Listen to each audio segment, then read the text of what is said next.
All right, welcome to This Explainer. Today, we're diving deep into a case that literally stunned the United States.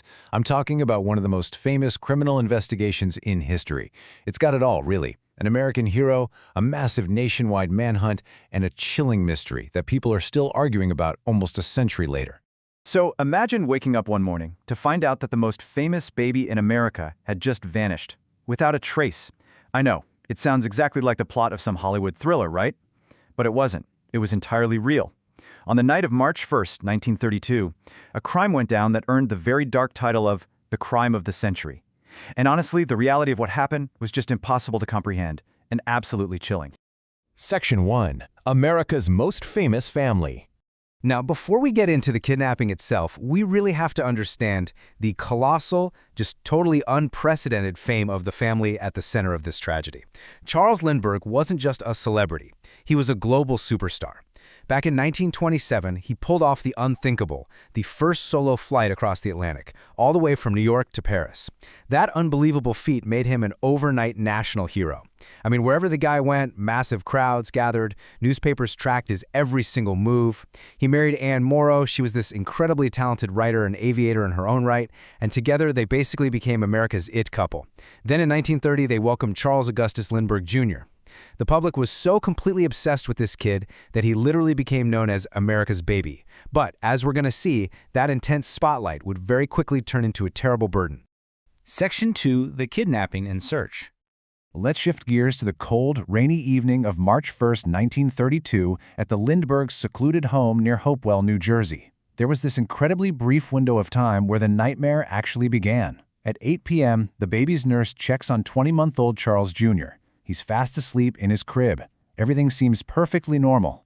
But just 2 hours later, at 10 p.m., she goes back into the nursery. The crib is empty. The window is wide open. The child is gone. By 10:15 p.m., Charles Lindbergh rushes upstairs and sheer panic sets in. In the span of just 2 hours, their entire world absolutely collapsed. When investigators arrived, they were met with a really grim scene and some deeply chilling physical evidence. Obviously, there was the tragically empty crib, but right beneath that open window, they found muddy footprints left by the intruder. Outside on the ground lay a broken, homemade wooden ladder, which was clearly how they got up to that second-story nursery. And perhaps the most chilling detail of the whole shebang, a ransom note left right there at the scene. That note demanded a staggering sum, $50,000, and that number immediately set the intensely high stakes of this crime. Remember, we are right at the height of the Great Depression. 50 grand was an absolute fortune back then. It confirmed without a doubt that these kidnappers knew exactly whose home they were targeting.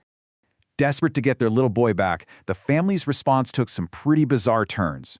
Within hours, the news spread like wildfire, triggering this massive mobilization of police, thousands of everyday volunteers, and just relentless media coverage. The whole country is praying for this kid.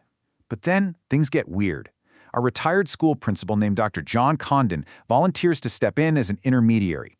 He starts exchanging letters with the kidnappers and actually meets this mysterious guy in a Bronx cemetery. This stranger, who had a heavy German accent, only called himself John. After weeks of these agonizing, tense negotiations, the family finally pays the ransom money and they wait, just desperately hoping Charles Jr. will come home. But the child never came home. On May 12, 1932, more than 2 months after the kidnapping, a truck driver made a heartbreaking discovery. Just a few miles from the Lindbergh estate, the badly decomposed body of a small child was found in the woods. It was Charles Jr. Medical examiners determined the child had likely died shortly after he was taken.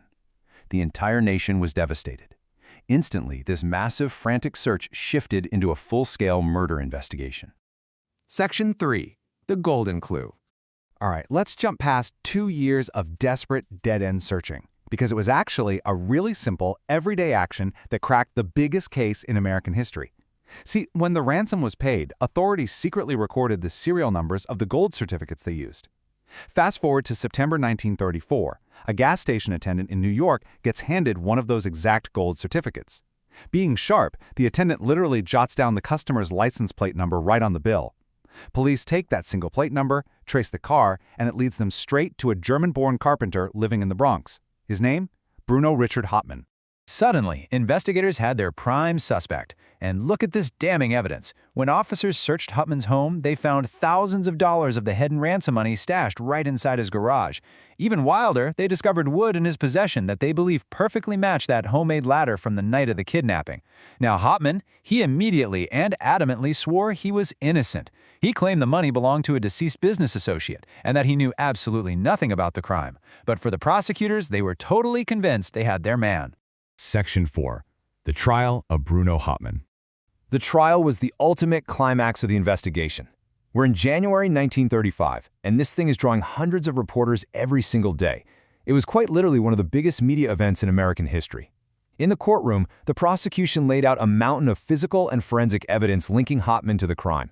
They pointed to the ransom money in his garage, the wood matching the ladder, testimony from handwriting experts who said he absolutely wrote the ransom notes, and witnesses who even claimed to recognize his voice and face from the cemetery. On the flip side, the defense argued that practically all of this evidence was circumstantial.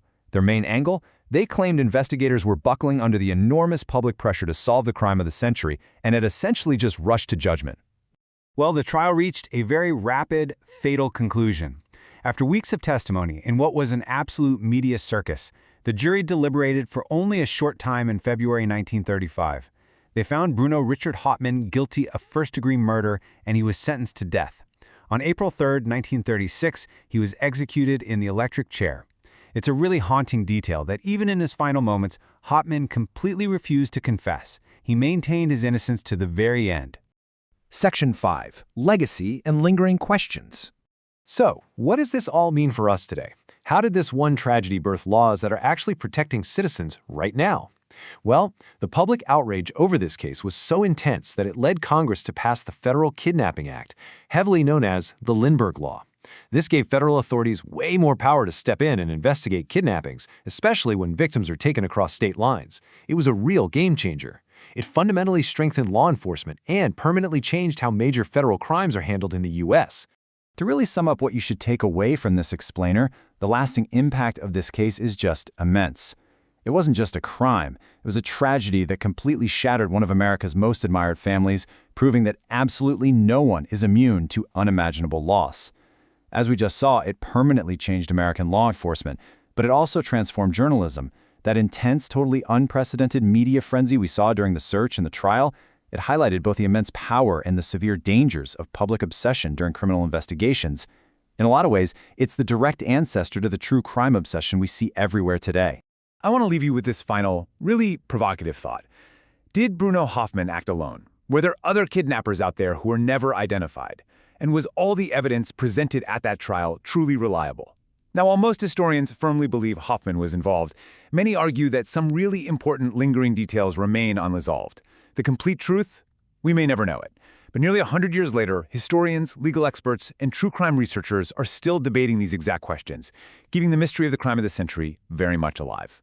Thank you so much for joining me for this explainer. Keep questioning, keep learning, and I'll catch you